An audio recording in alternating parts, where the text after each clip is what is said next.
पहले हमने देना नहीं सीखा। यदि हमने भगवान को देते रहे तो वह बराबर देता रहेगा। आत्मदेव राव के ब्राह्मण से कहा कि ब्राह्मण देवता, तुम जिसे अपना मानते हो, एक दिन ऐसा ना हो कि यही संतान बिगड़ जाए और तुम्हें कष्ट देने लगे। कभी कभी चिंतन जैसा विषय है कि ठंड के दिन होते हैं, ठंड के दिन आने वाले हैं, कभी कड़ाके की ठंड पड़ती है तो साल है, कंबल है, ऊनी वस्त्र है, शरीर से हटाने की इच्छा नहीं होती। अब भाग्य से गर्मी की ऋतु आ जाए तो शरीर पर रखने की इच्छा नहीं होगी। और ठंड में क्या नियम था कि शरीर पे से नहीं हटाएंगे, हटाने की इच्छा नहीं होती, इतनी ठंड लगे। जो वस्तु ठंड में शरीर पे से हटाने की इच्छा नहीं होती, वह गर्मी में शरीर पे रखने की भी इच्छा नहीं होती।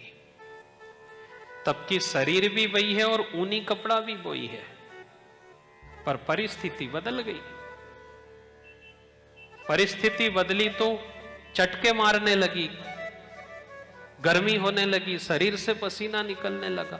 अब किसी ने पूछा कि ये तो ठंड में तो तुम्हें अच्छी लगती थी। बोले ठंड में अच्छी लगती थी। जो संतान बचपने में अच्छी लगती है, जरूरी नहीं है कि युवान अवस्था में भी अच्छी लगे, बुढ़ापे में भी अच्छी लगे। तब की संतान भी वही है, शरीर भी वही है, शरीर भी वही है, ऊनी कपड़ा भी वही है, पर परिस्थिति बदलती है और सारे रिश्ते नाते सब बदल जाते हैं। परिस्थिति आज कुछ है, जो संतान आज सुख दे रही है, जरूरी नहीं है कि वह सुख दे आपको। इसलिए संतों ने बड़ा गहरा चिंतन किया साहब। अपने आप के जीवन को उन्होंने 51, 50, 50 में बांट लिया। 100 साल के जीवन को 50 साल और 50 साल में बांट लिया। 50 से पहले के अलग जीवन और 50 के बाद उन्होंने मान लिया कि आयु में भी वन लग जाता है। 51, 52 आयु में स्वतः वन लग गया।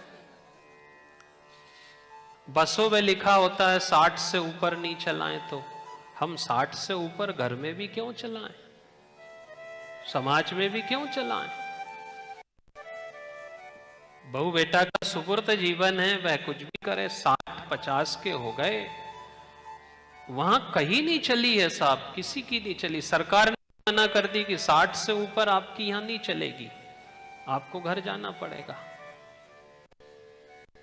ये केवल सरकार के नेम नहीं है, ये श्याम सरकार के नेम भी है, ठाकुर जी के नेम है, शिव जी के नेम है, राम जी के नेम है। और उन्हीं ब्राह्मण देवता से कहा कि तुम आखिर इतनी जिद किस लिए कर रहे हो। पर संत महात्मा के पास इसने जिद करी। इसलिए धुंधुकारी की कथा एक ऐसे पारिवारिक जीवन की कथा है जो हमें वास्तविकता का ज्ञान कराती है कि हमने हमारे जीवन को वास्तविक रूप से नहीं संभाला तो पूरा परिवार बिगड़ जाता है, बेकार हो जाता है। एक स्त्री घर को सुधारती है, एक बनाने वाला है, एक उसको सुधारने वाला है। मिस्त्री ने कहा कि मैं केवल बना सकता हूं, पर इस घर की शोभा एक स्त्री से है। मां केवल जन्म दे सकती है, जलेबी बनाने वाला केवल जलेबी बना सकता है, पर यदि कोई व्यक्ति उसे चाशनी में नहीं डाले तो उस जलेबी को पशु पक्षी भी नहीं खा सकते। एक केवल बना सकता है, एक उसे संचालित करता है। और वही कारण रहा कि धुंधली नाम की एक ऐसी स्त्री थी इनके यहां, जहां महात्मा ने फल दिया, उस फल को भी तिरस्कृत करके फेंक दिया। मुंह बोली बहन के कहने पे उसे गाय को खिला दिया।